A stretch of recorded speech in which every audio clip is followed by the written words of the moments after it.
সমস্ত ভিউয়ারদের জানাই Alam sir study সেন্টারে স্বাগতম। আজ তোমাদের সাথে আলোচনা করব সংবিধানের কিছু প্রশ্ন নিয়ে, যেগুলো পরীক্ষায় খুবই গুরুত্বপূর্ণ।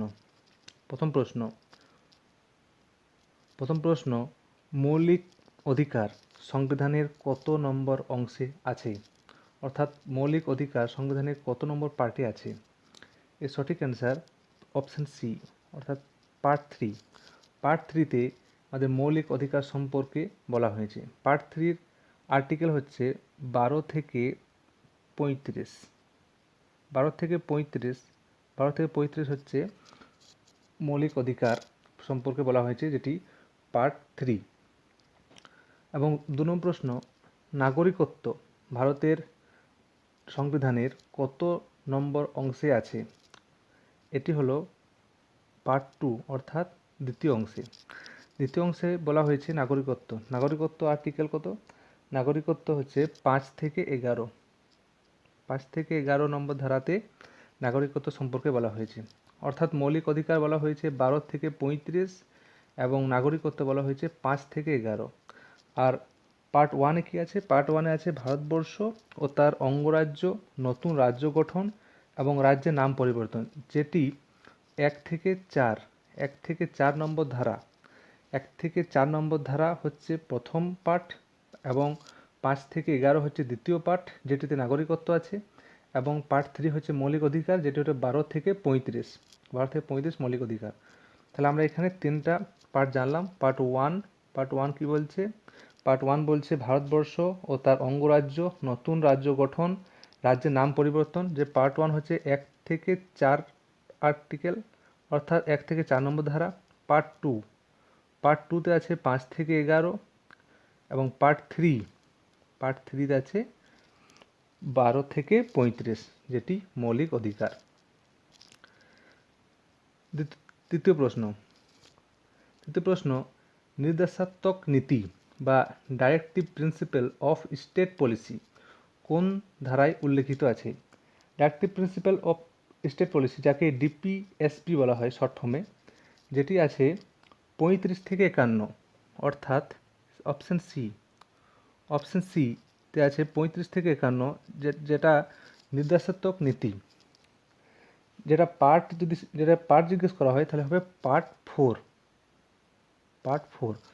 4-এ আছে নির্দেশাত্মক নীতি। 4 নম্বর প্রশ্ন, বর্তমানে ভারতের সংবিধানে মৌলিক কর্তব্য কতগুলি?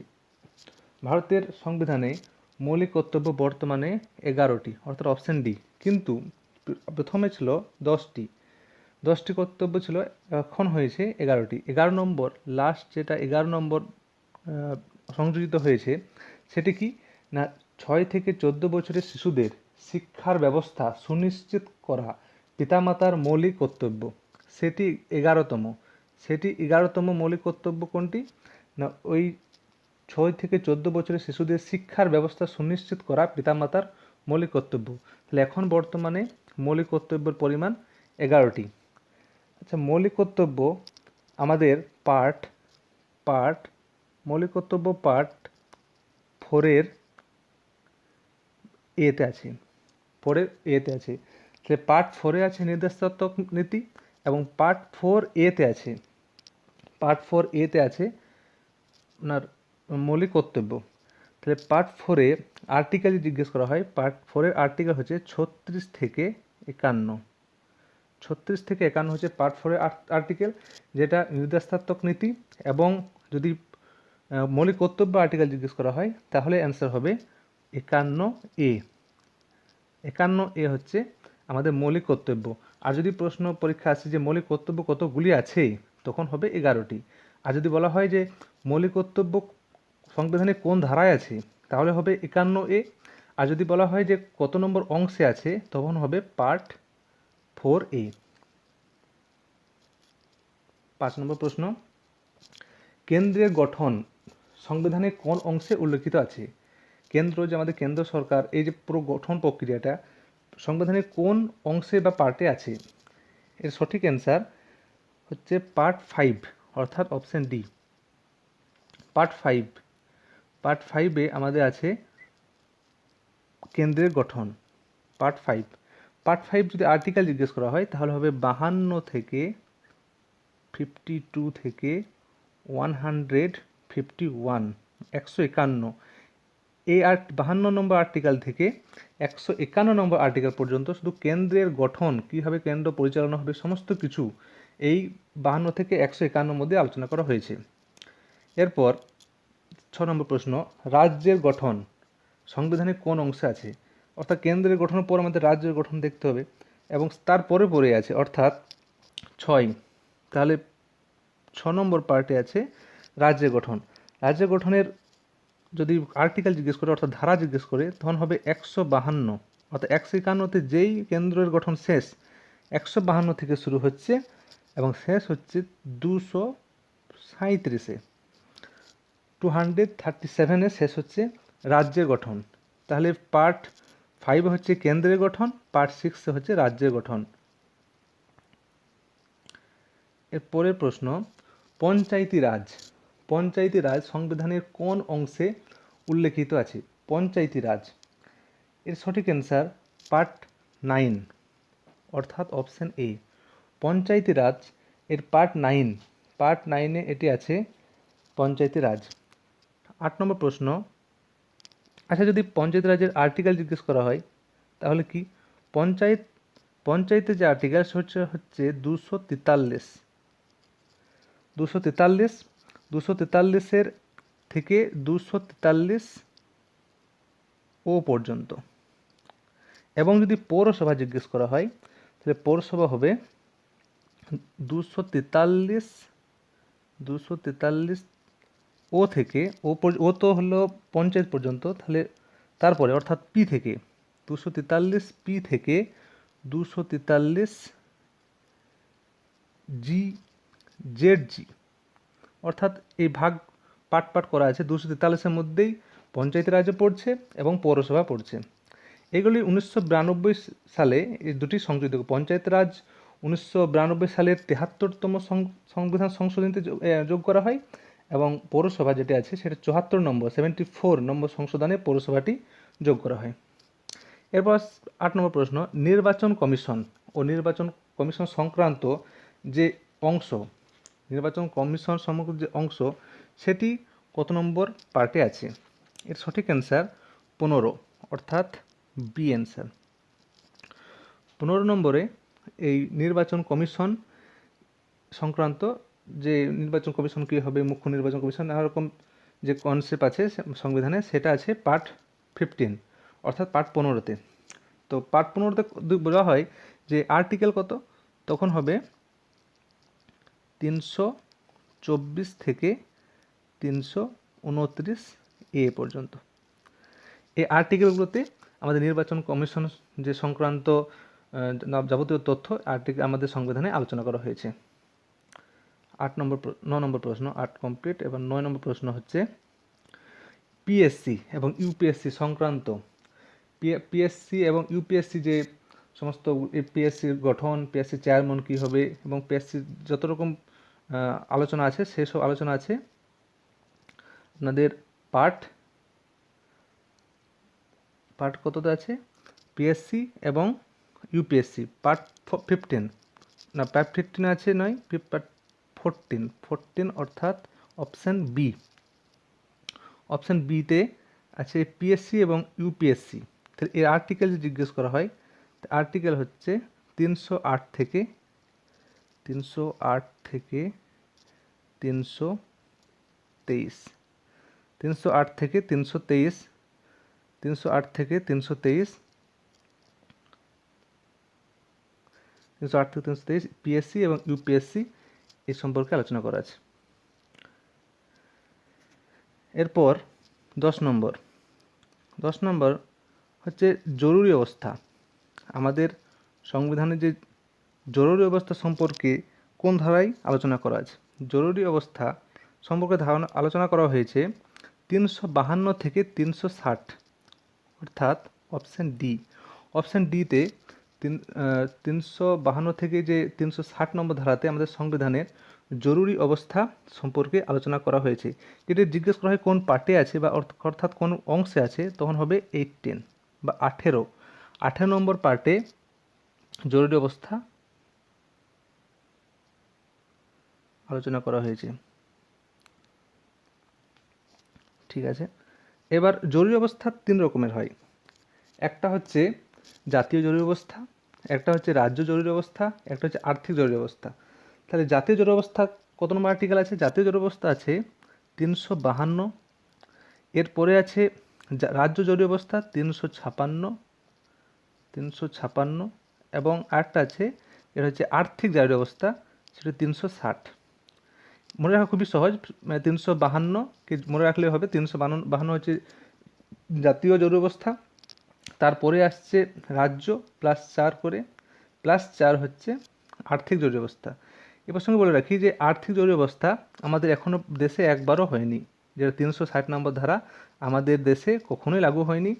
এবং 352 নম্বর ধারা যেটা আছে, যেটা হচ্ছে আর্থিক জাতীয় জরুরি অবস্থা, যেটা জাতীয় জরুরি অবস্থা 352, সেটা 3বার লাগু হয়েছে। একবার হচ্ছে 1962 সালে যখন ইন্ডিয়া চায়না যুদ্ধ হয়, একবার হচ্ছে 1971 সালে যখন ইন্ডিয়া পাকিস্তান যুদ্ধ হয়, আর একবার হচ্ছে 1975 সালে আন্তরিক প্রবলেম হয়েছিল, সেই জন্য 1975 সালে একবার হয়েছিল। 3বার হচ্ছে জাতীয় জরুরি অবস্থা। আর রাজ্য জরুরি অবস্থা যে বলা হয়, তাহলে সব থেকে বেশি বার রাজ্যে হয়েছিল সেটা হচ্ছে উত্তরপ্রদেশ, 10 বার। আর যদি বেশি টাইম অর্থাৎ বেশি সময় ধরে যেটা জরুরি অবস্থা যে রাজ্যের হয়েছিল সেটা হচ্ছে পাঞ্জাব, প্রায় 3000-এরও বেশি সময় ধরে দিন ধরে পাঞ্জাবে জরুরি অবস্থা লাগু হয়েছিল। তাহলে জরুরি অবস্থা 10 নম্বর প্রশ্ন শেষ। 11 নম্বর প্রশ্ন। 11 প্রশ্ন বলছে সংবিধানের সংশোধন কোন ধারায় উল্লিখিত আছে? আগের ভিডিওতে আলোচনা করেছিলাম তো যে সংবিধান সংশোধন সম্পর্কে, তো সেই সংবিধান সংশোধন কোন ধারায় আলোচনা করা হয়েছে সেটা হচ্ছে অপশান সি 368। 368তে আমাদের সংবিধান সংশোধন যে করা হয়, যদি কোনো প্রয়োজন হয় সংবিধান সংশোধন করা, তাহলে 368 ধারা লাগু হবে এবং সংবিধানটাকে সংশোধন করা হবে। এটা যদি জিজ্ঞাসা করা হয় যে সংবিধান সংশোধন কোন পার্টে আছে, তাহলে হবে পার্ট 20, অর্থাৎ পার্ট 20তে আমাদের সংবিধান সংশোধন করার কথা বলা হয়েছে। 12 নম্বর প্রশ্ন, জাতীয় পতাকা, জাতীয় সঙ্গীত ও জাতীয় প্রতীক কোন অংশে উল্লিখিত আছে? জাতীয় পতাকা, জাতীয় সঙ্গীত এটি হবে পার্ট 22, অর্থাৎ পার্ট 22, অপশান সি। আমাদের টোটাল পার্ট 22টায় আছে এবং এই 22-এর শেষ পার্টে আছে আমাদের জাতীয় পতাকা, জাতীয় সঙ্গীত, জাতীয় প্রতীক এ সম্পর্কে যত আলোচনা সব পার্ট 22-এ আছে। এরপরে আমরা আলোচনা করব মৌলিক অধিকার। আমি বলেছিলাম যে মৌলিক অধিকার আছে 12 থেকে 35 নম্বর ধারাতে। তো মৌলিক অধিকার 13 নম্বর প্রশ্ন মৌলিক অধিকার নিয়ে। সে মৌলিক অধিকার হচ্ছে মৌলিক অধিকারের সংজ্ঞা। মৌলিক অধিকারের সংজ্ঞা কোন ধারায় দেওয়া আছে? মৌলিক অধিকারের সংজ্ঞা দেওয়া হয়েছে এটা তো পার্ট 3-তে আছে মৌলিক অধিকার। এই পার্ট 3-র যে 12 নম্বর ধারা, 12 নম্বর অর্থাৎ অপশান সি, পার্ট 3 যে 12 নম্বর ধারাতে সেখানে আছে মৌলিক অধিকারের সংজ্ঞা দেওয়া আছে। 13 নম্বর প্রশ্ন হলো পার্ট 3-র 12 নম্বর ধারাতে মৌলিক অধিকারের সংজ্ঞা দেওয়া আছে। 14 নম্বর প্রশ্ন, সাম্যের অধিকার অর্থাৎ রাইট টু ইকুয়ালিটি কোন ধারাগুলিতে উল্লেখিত আছে? আমি এই প্রসঙ্গে বলে রাখি যে আমাদের টোটাল 6টি মৌলিক অধিকার আছে। যদি জিজ্ঞেস করা হয় যে আমাদের মৌলিক অধিকারের সংখ্যা কটি আমাদের সংবিধান অনুযায়ী, তাহলে হবে 6টি। যদি জিজ্ঞেস করা হয় কত নম্বর ধারা থেকে কত নম্বর ধারা পর্যন্ত মৌলিক অধিকার আছে, তখন হবে 12 থেকে 35। এবং যদি জিজ্ঞেস করা হয় কোন পার্টে আছে, তাহলে হবে পার্ট 3। আর যদি মৌলিক অধিকার জিজ্ঞেস করা হয় যে কটি আছে, তখন হবে 6টি। কিন্তু আগে এটা 60টি ছিল। এখন বর্তমানে যে সম্পত্তি অধিকার, সেই সম্পত্তি অধিকারকে এখন মৌলিক অধিকার থেকে বাদ দেওয়া হয়েছে। সেই সম্পত্তি অধিকারকে এখন আইনি অধিকার করা হয়েছে, যেটা অন্য আর্টিকেলে লেখা আছে, কিন্তু সম্পত্তি অধিকারকে মৌলিক অধিকার থেকে বাদ দেওয়া হয়েছে। তো সাম্যের অধিকার কোন আর্টিকেল থেকে কোন আর্টিকেল আছে? এর অ্যান্সার হচ্ছে 14 থেকে 18, অর্থাৎ অপশান সি। সাম্যের অধিকার রাইট টু ইকুয়ালিটি, যে সাম্যের অধিকার সেটা আছে আমাদের 14 থেকে 18 নম্বর ধারা অনুসারে। এবার 14 নম্বর ধারাতে কী বলা হয়েছে? 14 নম্বর ধারাতে বলা হয়েছে আইনের দৃষ্টিতে সাম্য ও আইনের অধিকার। 15 নম্বর ধারাতে বলা হয়েছে জাতি, ধর্ম, বর্ণ, লিঙ্গ, জন্মস্থান ভিত্তিতে সমতা অর্থাৎ সমাজের মর্যাদা প্রতিষ্ঠার কথা বলা হয়েছে। 16 নম্বর কী বলা হয়েছে? সরকারি চাকুরিতে সমান অধিকার। 7 নম্বর ধারাতে কী বলা হয়েছে? অস্পৃশ্যতা দূরীকরণ। এবং 8 নম্বরতে বলা হয়েছে যে কোনো খেতাব বা পদবি গ্রহণ করা যাবে না।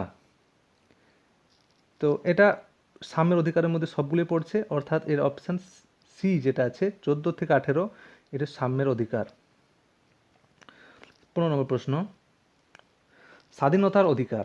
স্বাধীনতার অধিকার রাইট টু ফ্রিডম কোন ধারাগুলিতে উল্লেখিত আছে? রাইট টু ফ্রিডম স্বাধীনতার অধিকার সেটা হচ্ছে 19 থেকে 22, অর্থাৎ অপশান এ। 19 থেকে 22-এ আমাদের স্বাধীনতার অধিকার রাইট টু ফ্রিডম এর কথা উল্লেখিত আছে।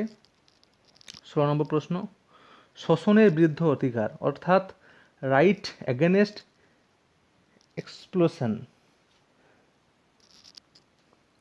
এক্সপ্লোটেশন